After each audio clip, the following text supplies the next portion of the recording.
Cavalry greetings, everyone. I believe God that you are doing well according to His will. Okay, I am Stephanie Ode, and in today's video, we are talking about the use of His word. My beloved, I want to ask. I know that many of us are familiar with the word of God, but are we using it properly? Do we know how to use the word of God or how to apply the word of God in our daily lives? You know, we know that God has given us power. And I want to let us know that whatever power God has given unto us, we are not to abuse it or misuse it. Many people abuse the power. We are a place where they are supposed to use just the word. No, they choose to hurt to show forth the power that is in them. No, we should know and learn how to use the word of God. For there is power in the word of God. You see, in our society these days, people that are given authority or rights to handle weapon, at times they misuse that authority, like they abuse it. They abuse the power, they abuse the authority given to them. A situation whereby they are supposed to just use a word and everything will become no, they choose to release bullets, thereby hurting someone or cutting someone's life short. It's not supposed to be so. We must learn not to. We must learn how to use the word instead of abusing the power given to us. Jesus had finished fasting, 40 days fasting and prayer, and 40 night prayer. He was very hungry. There was power in him. He had this power because he is Lord. But he didn't use the power, to command stones to become bread when the devil came and told him to do so. No, he had to use the word.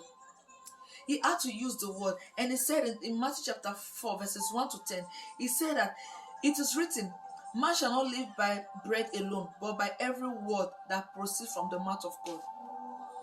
By every word that proceeds from the mouth of God. And when the tempter, which is the devil, continued tempting him, all through that path, Jesus didn't act, in his power, no, but rather he used the word to calm the situation. He used the word to put everything under control. And at the end of it,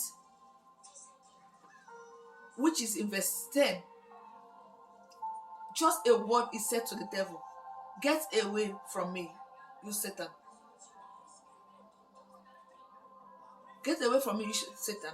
For it is written that you shall worship the Lord your God, and him only you shall serve.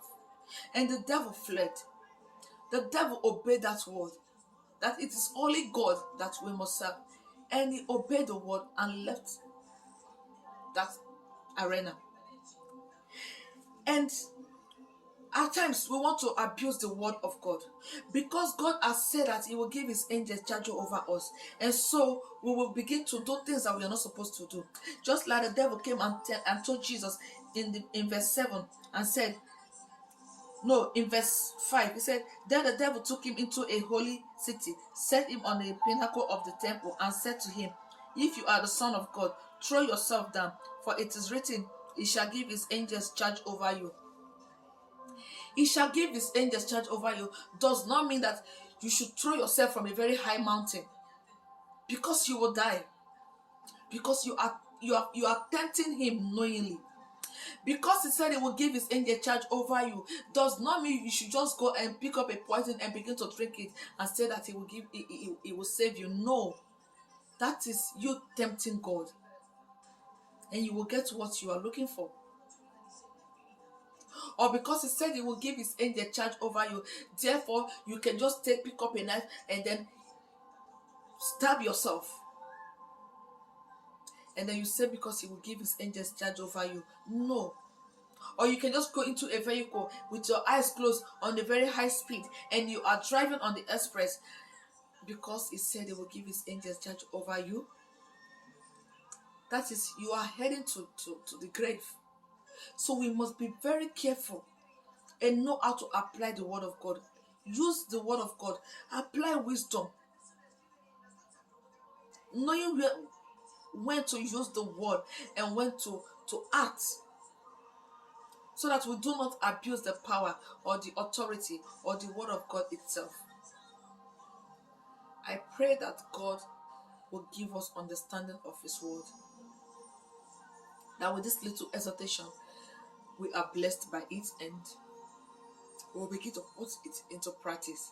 Thank you so much for listening. If Jesus tarries, I will see you again in my next video. Shalom.